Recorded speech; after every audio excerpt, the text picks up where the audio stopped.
Welcome to Denim Wrapped Nightmares, a tipsy exchange podcast where we explore the Supernatural series, episode by episode.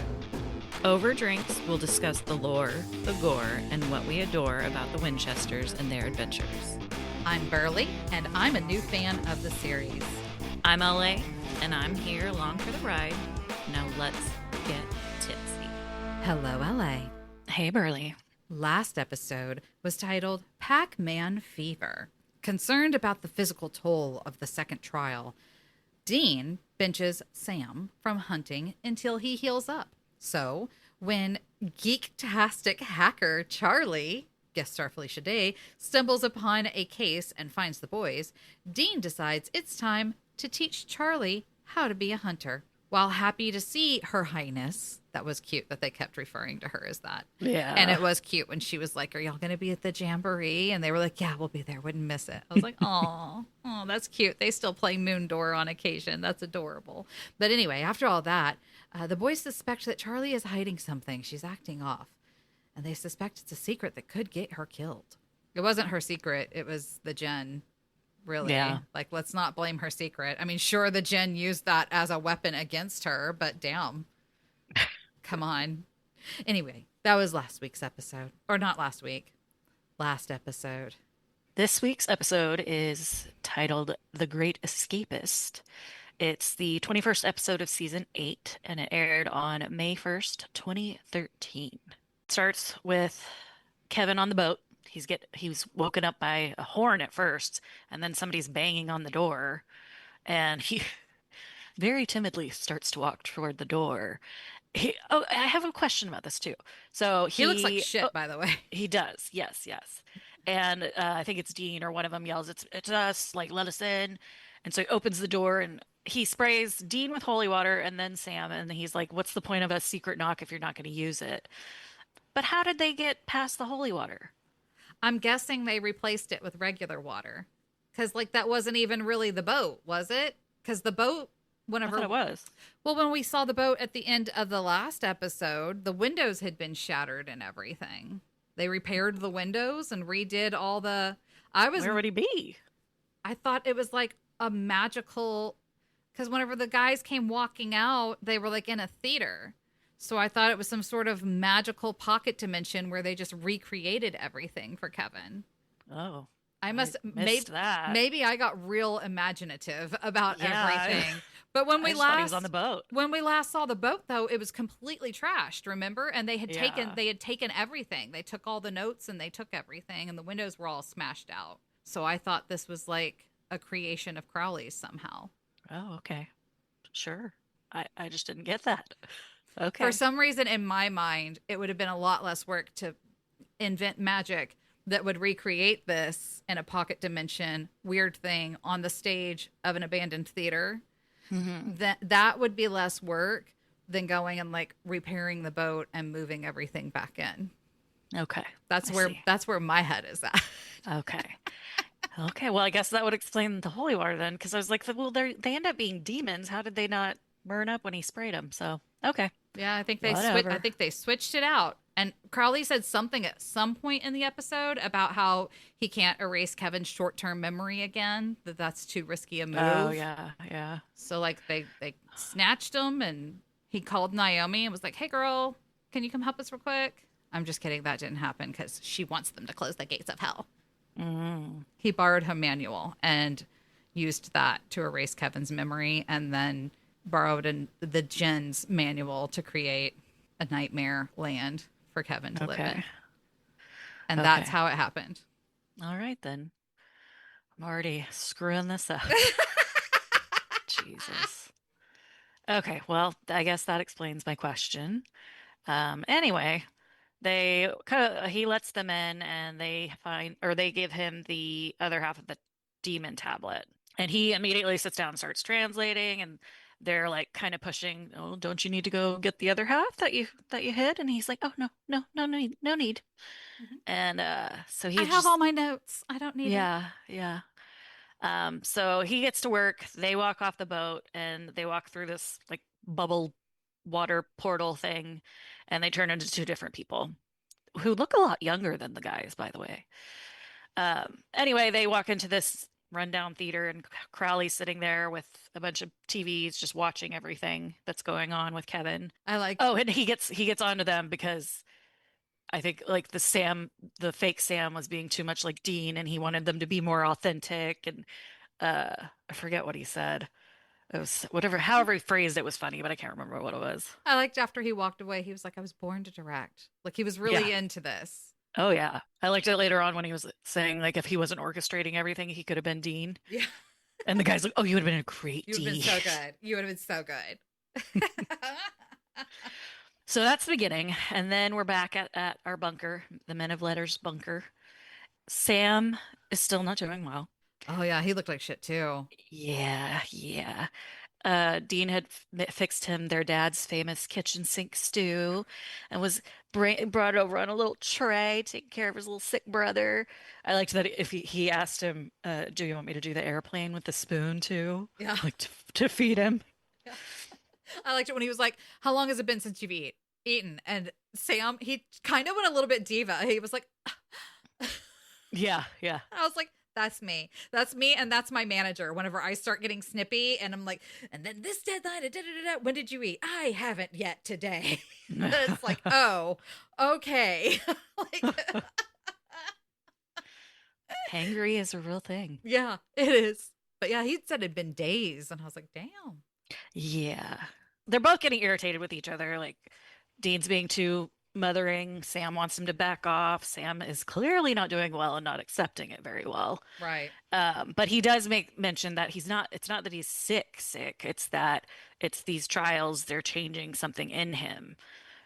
So it's not like this bowl of soup is going to cure him, Yeah. make him feel better. It's not like he can sleep it off, you know? Right. Yeah. So then they get an email after their little bickering session, and it is from Kevin. It's a video file, and poor Kevin Mm-hmm. is telling them that he made this video, that if he didn't do some like kill switch thing every week, that then this video would be sent to them, which means he's dead, and he's not happy about it. No. He yells at them in the video. Good for him. Yeah, it's about time. Right? Did you think of Frank whenever this happened? I did.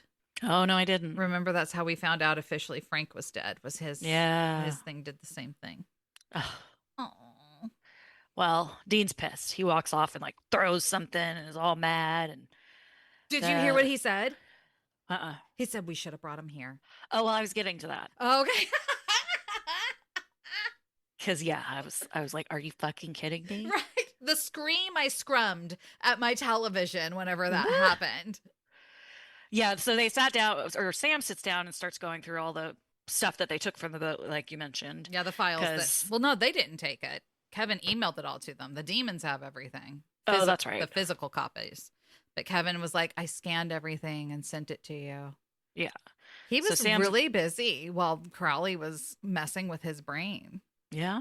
Because he says on there, like, you know, Crowley got me, I guess. If so, I'm wondering, like, when did he start taking those measures? I don't know. Regardless, justifiably pissed, Kevin. Oh yeah, yeah. And yet he still took care of business.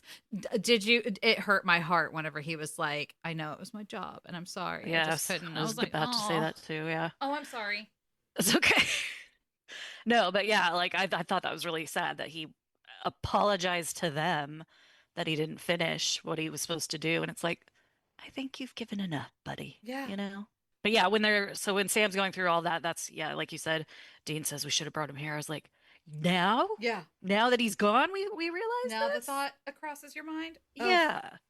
Like, are you I was like ridiculous. Like just appalled by them. I really don't understand how they were enjoying those digs and like showing it off to Charlie and like setting up their bedrooms and like and going and visiting him in the boat and seeing the condition, and it just never, it didn't cross their minds until now. Yeah, yeah. Just- It's dumb. Well, I think you're right though. I think they were just being a tinge bit selfish and it just wasn't crossing their minds. Yeah. Like Yeah. honestly. Well, and I mean, in a way, I can't blame them just because they never had that. They've never had a place of their own, and like they said, like rooms and all that. But you kind of needed him around and needed to keep Mm-hmm. him safe. So, but you know, too late, too little, too late. Next, we're at a Biggerson's restaurant with Castiel. He's sitting there He's got that talking his, messed up hair again. yeah, yeah. Haven't seen him that messed up since his introduction, I don't think. Really? Yeah, his tie was really loose and his hair was all sloppy. Oh, He was kind of looking like barn door cast to me, if you he's know what going I through a mean. lot. Wink, wink. Oh, yeah, yeah, yeah. But yeah, he's there sitting there chatting with the waitress, some nonsense stuff, and talking about coffee. And he orders food, and then the table starts to shake. And he's like, "Oh, they're getting closer now. The angels are after him." And so he disappears, which really freaks out one of the employees. And he's like searching under the table for him. Like he's like, he just disappeared. I don't know. I liked that the manager came over and was helping him look. Yeah, yeah. And then he asked him if he's on drugs or something. Yeah. Then we switch to Naomi, and she's talking with an angel, Ion, who was actually pretty cute. He was Ion a was cutie pretty patootie. cute. I liked him. Yeah. Yeah, I did too. He didn't like look like him, but he reminded me of Patrick, the Irish witch guy from like Yeah. season 4. He reminded me of him. Hal Ozsan. Hmm. He's a hottie. Okay. Well, hottie Yeah, but toddy. I enjoyed him. He could have been around a little more.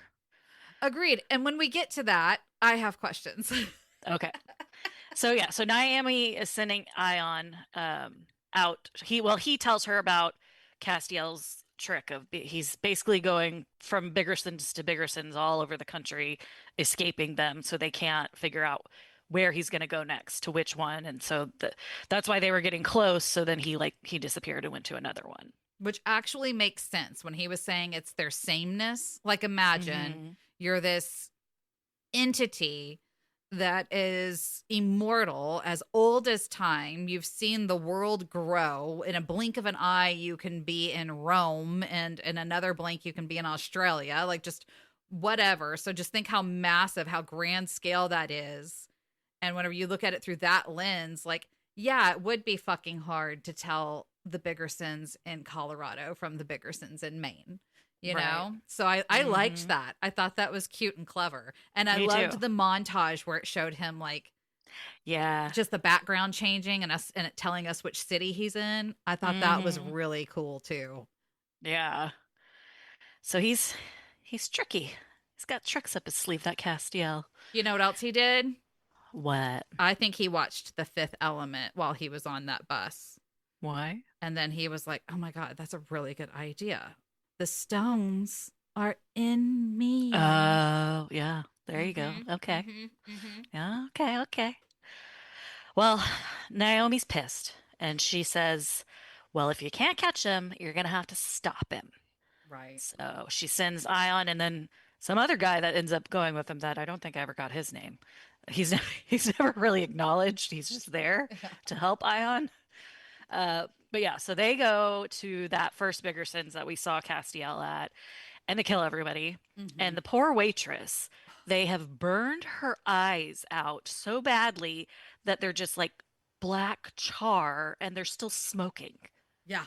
Yeah. It reminded me of do you remember in the episode when Anna got her grace back and turned back into an angel and it exploded out of her vessel? Hmm. And Hmm. how she was like yelling, like, close your eyes. And so I was just like, Yeah. that must be what they did is they came in there and just burst out of their vessel in their true form and just fucking obliterated everybody. Oh, And so she bad. must have gotten a good enough look to get fucked, but not killed. Right.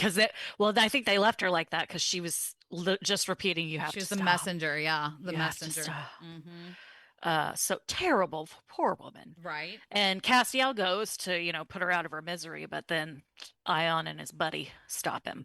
Back at the bunker, Sam realizes that he recognizes one of these symbols in Kevin's notes. And he remembers it from his humanities class at his Stanford days, which as I was, Throwback. yeah, as I was watching it, I thought to myself, like, it's been so long that I forgot he even went to college and had that life before all this, you know? Right. I So didn't remember stuff from my college class from the semester before while I was like still in school, you know? So good on him for seeing true. a picture. Maybe he has like photographic memory, like a touch of it there. Maybe. Maybe. Because yeah, he goes into their library and gets a book on he said that the humanities was like a over I can't talk. That in that class there was an overview of Native American art, and that the symbol was, I think it was like a marker for I think he mentioned that a bunch of the other tribes had fallen to the white man, but this particular tribe didn't. And they marked their territory with this symbol, and it was basically translated to messenger of God, or Metatron. And Sam, of course, he's like, let's go. We need to go there. We Yeah. need to go to there and see what's going on. And of course, Dean's saying, you can barely get around. How are we going to do it? And to Sam's credit, he's like, well, I'm only going to get worse. Right? So might as well, Doesn't matter where I am. We may as well be productive. Exactly. So they go to Colorado to this like casino hotel place. Did they say the And name of the tribe or it was just I don't think they did, I don't because I think think they did either. I would have written that down or remembered. Okay. Because I liked that they pulled the Native American stuff into the episode. I wish that they could have gone a little deeper, I would have Agreed. liked that. But Agreed. and I really liked the clerk at the front desk who didn't say a word to them. I like when Dean says, "We need to get a room," and the guy just sits there, and Dean's like, "Here, here." Like here is at this establishment." But Well, anyway, after that we was meet Metatron and we see what they've been having to do to cater to this guy, he was probably just like another fucking white man. Like, true, true. But as Dean's checking in, Sam wanders over to this other room, and it's the whole. I guess he had that probably like the GoPro on him, where it's shaky when he's walking, you know. It was And cool. yeah, and then his vision's really blurring in and out, and he hears something. We don't hear it. Dean It's doesn't the hear it. it's the that they do at the beginning after the supernatural. It's like Oh, was that. it? Yeah, it's like a similar ringing Oh, type I didn't hear sound. it. Yeah, so he asks if Dean heard it, and Dean, of course, did not, and thinks he's crazy. But they Lovingly get, though, lovingly thinks oh, of he's course, crazy. yes, yeah, yeah. Oh, it's the Two Rivers tribe leader, Oh, because okay, there we go. that's what, yeah, yes. Because so they go to the room. Dean decides that he's going to go to this Native American museum that's nearby, to talk to the Two Rivers tribe leader. And he goes over there and he talks about how the messenger of God, Metatron, requested offerings of stories from the people. As he's at the museum, Sam, he looks so bad. And he's like talking like he's drunk. I was just like, Yeah. poor boy. He stumbles down the hallway, and like at one point, the one point where he like jumped over and hid, he looked so much like shit. His face, I was like, good God, man, Yeah. go to bed. But he sees the front desk clerk like taking in all these books, these packages and things, or yeah, no, they're packages into this room, and he kind of sneaks over there and opens them, and it's a ton of books that they're delivering to this room. He runs, well, stumbles back to the room, goes to call Dean, and just passes out, like Hmm. clonks down on the floor. Jared Padalecki did great. Yeah, Like he did just good being. stumbling around on occasion. I love him. Okay. So, Jared fans, don't come for me.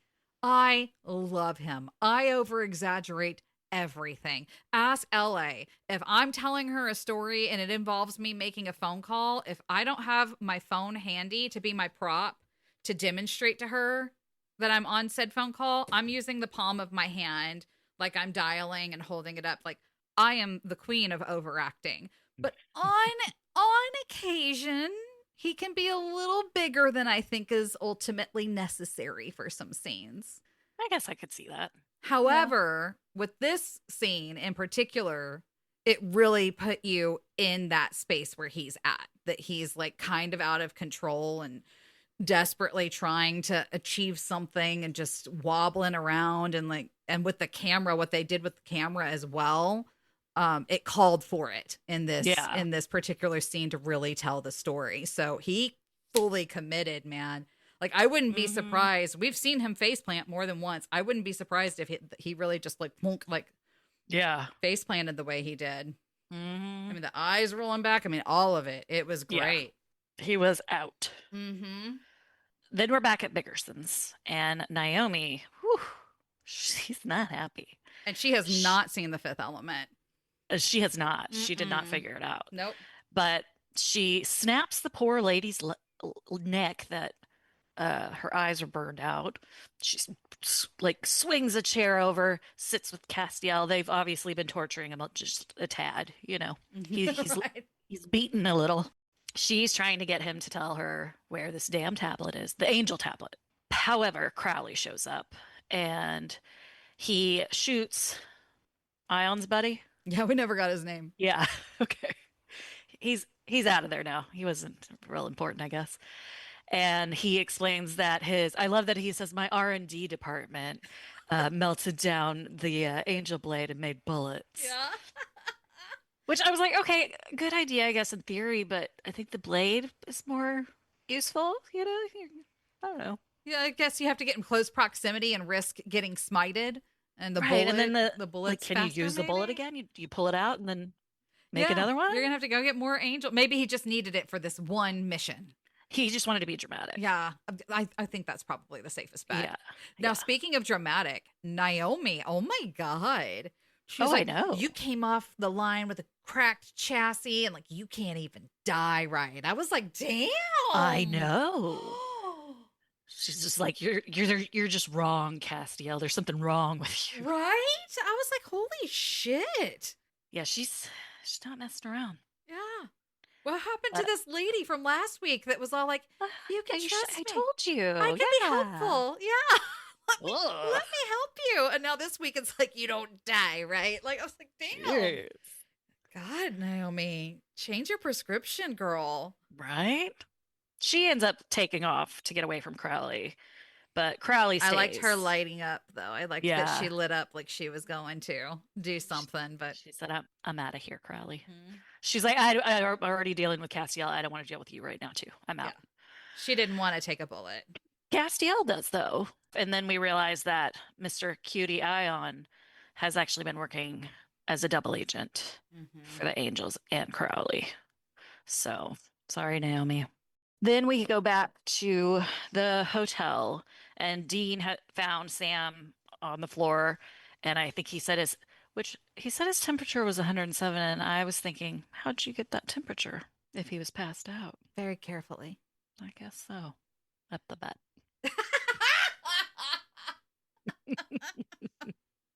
No, no.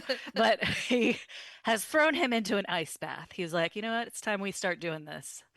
Taking the ice plunge, you know? Mm-hmm. It's And good for Sam wakes. you. It's good for you. It regulates your nervous It system. is. Yeah, I should do it. But anywho, Sam comes to and says that he can make sense of, or he can feel that Metatron's there. Like he knows he's nearby, he's in the hotel, he's somewhere, and they need to get him. They need to find him. He see that ice bath seemed to give him a lot of energy because he's like ready to go find him. Yeah, He's like like, I come on. said, it resets your Wah. nervous system. Yeah. Gave him a good energy rush. Well, back to Castiel. He's bleeding after Crowley shot him in the gut. And Crowley said that he starts talking to him saying he thought about how when Naomi had before Castiel got the tablet, Naomi had that hold over him. And he thought to himself, you know, why would Castiel ever get rid of the tablet? Because then she would be able to have the hold back on over him. So he knows where Castiel has kept this tablet and just reaches right into his gut to get it out. Crowley has seen the Fifth Element, Clearly, yeah, so he knew. Yeah. yeah. So he pulls the big old tablet from Castiel's gut, Castiel's wound, and painfully removes the tablet from Yeah. within the angel's body. I mean, I don't think there was a way to do that not painfully, Oh, yeah, no. you I'm sure know? it was painful going in. Right? I mean, he's an angel. He don't need those organs. Yeah, true. It's probably just like compressed up in there. It's probably why all he was doing was coffee. The fake demon Sam and Dean call and reveal that Kevin tricked them into walking under a devil's trap, which I thought was funny because Kevin told them he was really hungry and sent them on a lunch run, a very detailed lunch run. Garlic mashed potatoes, not Yeah. regular. I mean, that order sounded good. It Barbecue, did. garlic mashed potatoes, pad thai. Yeah. Yeah, go Kev. Hmm. You deserve it, honey. He does. But Kevin's been making all kinds of tricks and plans because, yeah, he sent them out, got them trapped in a devil's trap because he kind of figured out that that's not his Sam and Dean. Mm-mm. And then so back at the hotel with the guys, they go down toward that hotel room that was being or was having the deliveries come to it from the mute clerk. Handsome mute clerk. Yes. Oh, I forgot how Sam starts remembering like stuff from their childhood. Oh, yeah. I forgot about that because that was pretty funny when he was talking about the story where Dean had the mule that kept farting and some comic book that they had when they were younger and Oh, that was sad. it was a little heartbreaking. He just remembered that it was like he was never couldn't be the knight because he wasn't good and pure like the knight was, right? Yeah. Like he said he just always knew he was unclean. And I was like, Yeah. oh. But he thinks that all this that's going as he's going through the trials, what's changing is that it's cleansing him Mhm. from the uncleanliness. From the demon blood, from what Yes. Azazel did to him as a little Yeah. baby. Yeah, yeah. And so he did get that in that little scene too, because that was kind of sad. I teared up. I teared up. Yeah. It was heartbreaking. They Wait, go, back to the clerk. I forgot to bring this up. When they were in oh, okay. whenever Dean was in the museum and finding out about Metatron, and he saw that really old picture of the tribe and the clerk was standing in the picture, and Hmm. he was like, yeah, like I can guess what the benefits are of you guys keeping him around, like, and keeping him happy. I loved it because it was like the exact same facial expression that he gave Dean whenever Dean was trying to talk to him. It was Uh-huh. the exact same facial expression in that picture, and I thought that was a really nice touch. Yeah, It yeah. was I forgot funny. about that. Yeah. They go to seek out that room, and that is where they find books stacked upon books all over the place. It was cool. And I thought it looked yeah, cool. and there's this kind of older man just shotgun ready, pointing it right at him. And they realize that this is Metatron, and he doesn't know anything about the Winchester. He doesn't know anything except for his books. He has no idea what's been going on the outside world because he's just after all this knowledge. He likes these stories, so all he's been doing is reading. They're a little pissy with him Right. for that fact that Kevin's dead because you're just in here reading, Yep. not taking care of things. And we switch back to Castiel, and he is with Cutie Patootie Ion again. He removes the bullet from his own abdomen. Wow, okay. Well, after he already had a hand in there, I guess pulling the bullet out's probably not that big of Nothing. a Yeah. deal. There's just like a little flap of skin. Let me just dig around a little Right. bit there. No problem. We see Crowley, who's pissed that Oh Kevin wait, got the upper hang hand. on. Oh, what? Back to. Did we see him kill Ion yet? Oh, yeah, no, it doesn't say that, and I forgot. So Okay. go So, ahead. but this is the point where I have the question, right? So Castiel, like, poor Ion, also, first of all, is like trauma dumping on Castiel about Yeah. how, like, he hasn't been getting his memory wiped. He remembers everything Yeah, and, it's not like, good. having PTSD. And then Castiel goes and tackles him and holds him down on the floor and then shoves the bullet in his eye, Oh, yeah, yeah, yeah. Okay, right? yeah. And this kills Ion.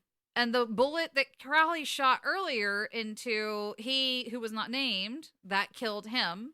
And Naomi fled because she didn't want to get shot with that bullet. Why didn't the bullet kill Castiel? Why is it whenever Castiel was fighting that one angel all those seasons ago, like just the tip, he just got nicked a little bit and it did nothing.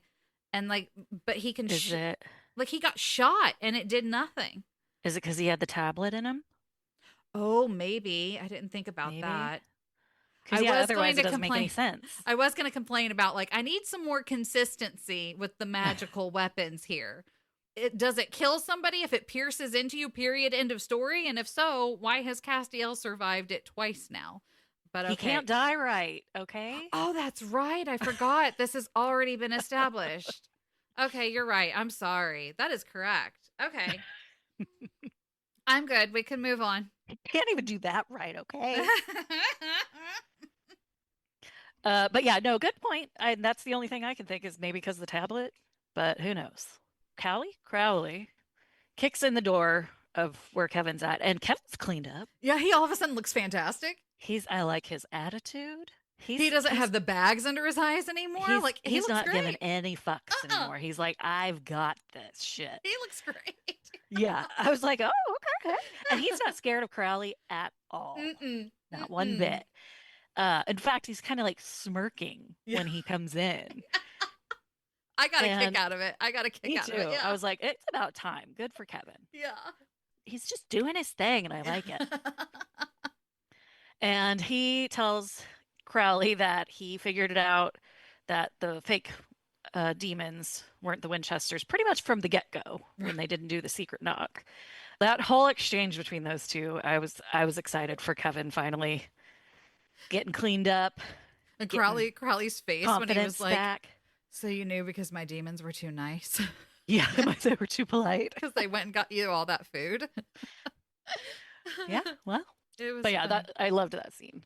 I did too. And whenever he grabbed Kevin and shoved him up against the wall and lifted him up off the ground, I'm always curious, like, how did y'all do that? Did Mark Shepard bend his knees? Like, how did y'all do that? I'm always curious about that kind of thing. So Yeah. that's something I'll just have to wonder about myself for a while here, how they did that. But I liked how Metatron came through and like kind of possessed Kevin, Yeah. And burned the shit out of burnt the Crowley. shit out of Crowley. Yeah, Knocked him down. it was So very cool. Very cool. in all this time where Metatron's been doing nothing but reading, at least he saved Kevin after all. Yeah. Sam and Dean guilt tripped into stepping up to the plate and Yeah. saving the prophet. But yeah, so back with Megatron and the guys, Metatron. Am I saying Megatron? You said Megatron that time, Okay. Metatron, not Megatron. Says that what's happening to Sam, his in this current state that he's going through with all this stuff changing him for the trials is his what is it? Didn't he say resonating or something like that? Resonance. Yeah, he's resonating. He's resonance. Yeah. His proximity to the Word of God and the near completion of the trials. And he explains that how he went into hiding after God disappeared, and the archangels began mismanaging the universe in his absence. Gabriel mentioned. Oh. What? I said Gabriel mentioned. Raphael mentioned. They were? Yeah. Whenever What did he say? Metatron had the gun, he was like, "You work for Michael or Lucifer," and they were like, "No, Oh. we put them in that box." And then he was like, "Well, then Mhm. Raphael or Gabriel," and they were like, "Dead." And I was like, "Oh, but they're not." I hope that neither of them are. We know that one of them comes back. I hope they both do. Yeah, we'll see. I want them both back. So since Metatron rescued Kevin, he questions Dean if he understands the consequences of the trials and closing the gates of hell.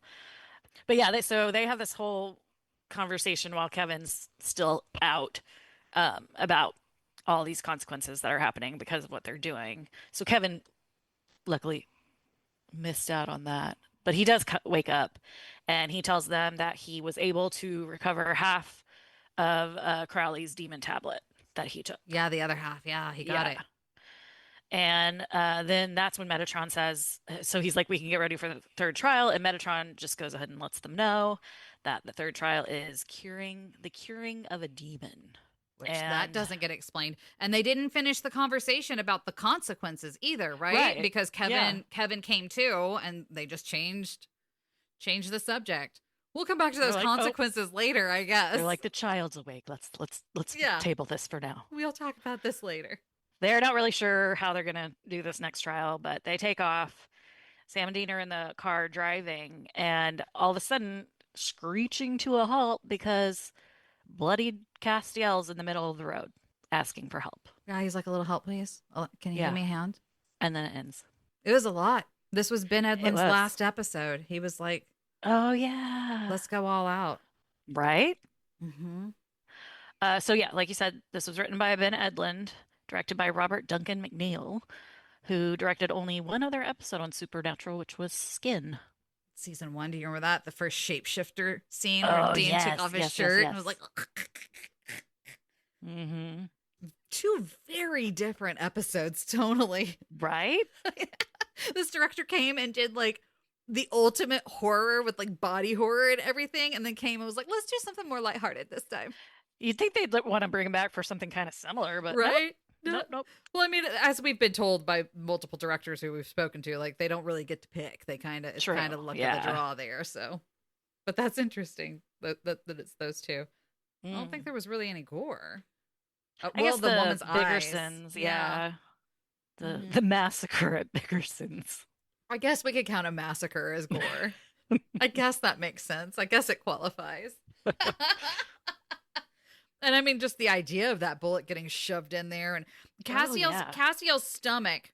I mean, again, this is probably just like what it was that Benson told us about with the latex tummy and all of that kind of stuff. That's immediately what I thought of when I was watching it. Like, been here, done that. We know what we're Yeah. doing. But when we saw Cass reach into Sam's torso to fish out the soul, I feel like Crowley really got in there more. He was like fishing He around. was rooting around in there a lot more. So I thought that was kind of fun. Yeah. And it didn't move. So they had it like on something solid, because it really seemed like Mark Shepard was really rooting around in there. Yeah. So that was pretty cool gore. Not a super gory episode though. No. Did you adore anything about this episode? I really, like we were just saying, I really liked when Kevin finally came into his own, got cleaned up. Yeah. He's got his confidence back. He's got his attitude. I really enjoyed seeing him like that, because he's been such a fucking mess for so long. Poor baby. Yes. I know. I was like, you go, Kevin. Yeah. Get it. Just stick it to Crowley. I love that Crowley's nemesis is a high school AP student. I know. Yeah. And that he's like, he knows it. He knows that he is Crowley's Achilles heel or whatever, for whatever reason. And I love their little dynamic. Yeah. You know, like anytime we get to see Crowley and Kevin interact with each other, you know, it's going to be a good time. I mean, the first time we saw it toward the beginning of the season, I did complain. It was still cute and I still enjoyed it. Don't get me wrong, but it just didn't seem like Crowley, because he was just doing dumb stuff, like letting Kevin go in the back and then, oh, what's he doing? And walking, you know, just, he's not doing that so much anymore. It's like he's really trying to control Kevin. He doesn't want to kill Kevin. He wants to control him. He wants Kevin to do what he wants him to do. And that episode where they had the other prophets and Crowley just being like, this is what I have to work with. Like, even though Kevin is his Achilles heel, that's the prophet that Crowley wants to use. He doesn't want to kill Kevin and have to deal with one of those other assholes. He wants to use Kevin. I don't know. Their dynamic's adorable. So I agree with you. That ending scene there between the two of them. Yeah. Brief but sweet. It was really cute. I enjoyed it. What's your adore? I enjoyed the clerk at the hotel too. He had no lines, but and then the picture, I just thought that was funny. And then seeing Curtis Armstrong, I mean, I do wonder why, if the angel comes down, he's on the run, the angel comes down to this Native American tribe. I am kind of like, why wasn't Metatron a Native American then? Like, wouldn't he have possessed? I was kind of wondering that. Yeah. You would think he would have possessed a Native American body. Right. But instead, he possessed some white man that was nearby, I guess. So that's my only thought, is I was like, I mean, that could have been another Native American actor. But I mean, with that being said, again, I love Curtis Armstrong. Good old booger. He's a huge feminist. So that's going to have a special place in my heart. What about that lore? We're talking about Metatron. No, you don't say. Oh my God. Don't you know it? Don't you know it? Let's find out more about this Transformer. From Gaia Inc., I'm reading an article titled, Who is Archangel Metatron and How Does He Manifest? I'll let Gaia know that he's not an archangel. Curtis Armstrong. That's right. Curtis Armstrong said so. All right, so Archangel Metatron is known as one of the most powerful and closest archangels to humanity. His role includes overseeing the Akashic records. I assume that has something to do with the vampirist queen Akasha Clearly. from Yeah. Anne Rice's stuff, you know? Yeah. Mhm. I didn't Google it. His role includes overseeing the Akashic records and assisting in the process of spiritual ascension. In this article, we explore who Metatron is, his significance, and how he manifests in our lives. Okay. Metatron is considered one of the only two archangels who were once human, having been, Oh. he was the prophet Enoch before his ascension. Maybe that's why Huh. he had a little special place in his heart for Kevin, because he used to be a prophet himself. Mhm. His transformation into a celestial being grants him a special connection with humanity, serving as a bridge between heaven and earth. Metatron is often described as the scribe of God, tasked with documenting every event in the universe and guiding souls through their spiritual evolution. Hey, Metatron, where you at, bro? I need some help, okay? We will get to that later as to how we can like summon him and stuff. He represents divine wisdom and pure light, helping individuals release negative patterns and raise their vibration. Again, hey, bro. Yeah. Yeah. We need you. Metatron is also known for his association with sacred geometry, hence the cool symbols with the circles and stuff, which he uses in order to bring chaos. Oh, wait, sorry. He uses to bring order to chaos. Okay. I was like, wait a minute. And manifest balance in all things. His energy is powerful and transformative, inviting those who invoke him to align with their true purpose and advance on their spiritual path. Yeah, I really need him. Right? Well, the name Metatron has various interpretations in spiritual traditions. It is commonly translated as the one who occupies the throne next to God's throne. It's really long. It's a big deal. Mm-hmm. Or, I like this one, the angel of presence. Oh, okay. Okay. These definitions highlight his elevated status and closeness to the divine, emphasizing his crucial role as an intermediary between God and humanity. Okay, so back to the Akashic records. Metatron is known as the guardian of the Akashic records, a vast collection of information about all souls and their experiences throughout time. Okay, so it has nothing to do with Akasha the vampire. So it's like when the CIA has their list of all their codex of all their agents. Yeah, but this Is that what this is? But this is divine. This is a divine one. Okay. Oh, sorry. These records are essential for understanding life purpose and spiritual lessons. Metatron facilitates access to these records, providing guidance and clarity to those seeking to understand their spiritual path and resolve pending karma. Oh. To the good stuff, all right? What we really need. Yeah, how to invoke and work with Archangel Metatron. To invoke and work with Archangel Metatron, it is essential to set a clear intention and create a sacred space. This can be achieved through meditation, prayer, or specific rituals that facilitate connection with his powerful energy. By doing so, Metatron can provide guidance, protection, and wisdom, helping to manifest a life aligned with divine purpose. So how? Prayer is number one. An effective way to connect with Metatron is through prayer, requesting his presence and guidance in times of need. A simple prayer can be, Archangel Metatron, I invoke you at this moment. Wasn't that in The Craft? Please surround my being with your divine light and guide me on my spiritual path. Help me release any negative energy and raise my vibration towards love and light. We should go to a beach and do like they did in The Craft and get Metatron.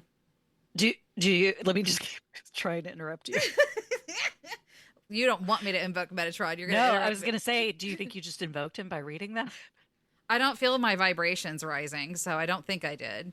Well, maybe it takes a little bit. Maybe I need a candle or something. Let's see True. here. Meditation. Meditation is another powerful tool for connecting with Metatron. Visualize the Metatron's cube surrounding you. I'm going to have to Google this cube. As you breathe deeply and focus on your intention, allow the energy of the cube to harmonize your being and connect you with the highest frequencies of the universe. This practice can help you gain clarity, peace, and a deeper connection with your spiritual purpose. Last but not least, rituals and other spiritual practices. Rituals are an effective way to invoke Metatron's presence and work with his energy. A simple ritual can include lighting a white candle. Yep. Look at you. Look at that. Burning incense and placing a sacred geometry symbol on your altar. As you perform this ritual, you can recite a prayer or mantra that connects you with Metatron's energy and request his guidance and protection.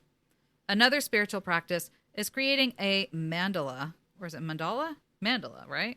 Mandala, yeah. Using sacred geometry patterns, such as the Metatron's cube. I gotta get me this cube. Yeah. Drawing or coloring this mandala can be an active meditation that allows you to tune into Metatron's energies. This process not only connects you with his energy, but can also bring balance and harmony to your daily life. Huh. Okay. So he's a Good great to he's know. a great guy. Sounds like it. He manifests in flashes of color, lights or flashes of color, feelings of peace, synchronicities. Let's hope he's going to bring these boys some guidance on their spiritual path. I hope so. Quote to close it out is from Metatron, not Megatron. When he was talking to the boys about his, all his readings and things, he said, "What you brought to this earth, all the mayhem, the murder, just the raw, wild invention of God's naked apes, it was mind-blowing." Cheers. Cheers. Thank you for listening to Denim Wrapped Nightmares. Follow us on Twitter or Instagram, leave a review, and let us know how we can get involved in the fandom. This was fun, jerk. It always is, bitch.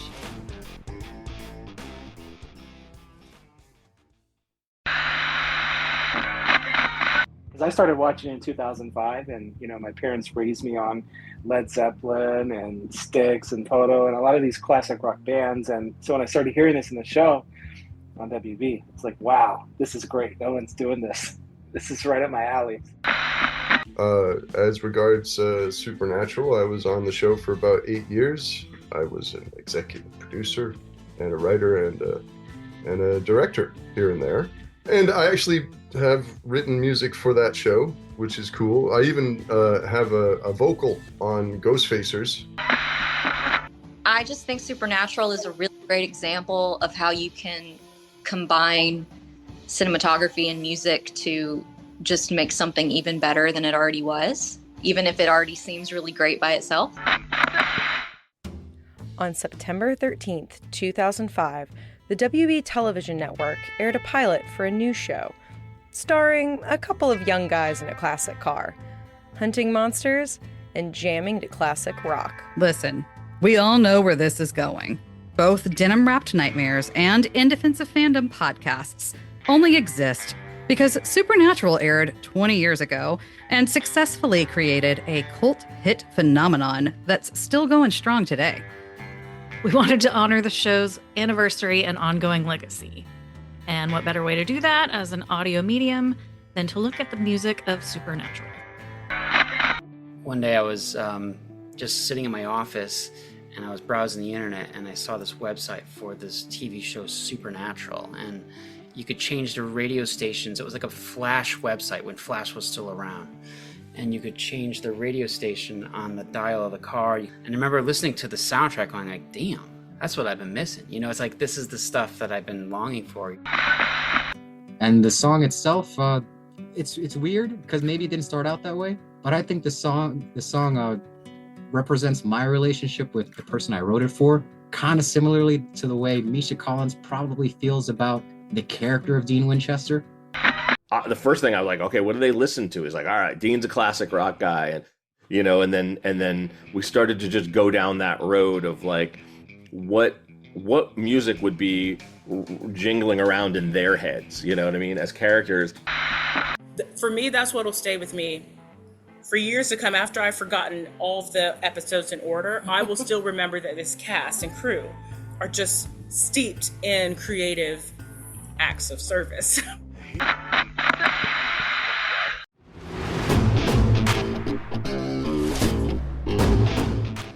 My name is Sadie Witkowski. I'm Burley. And I'm LA.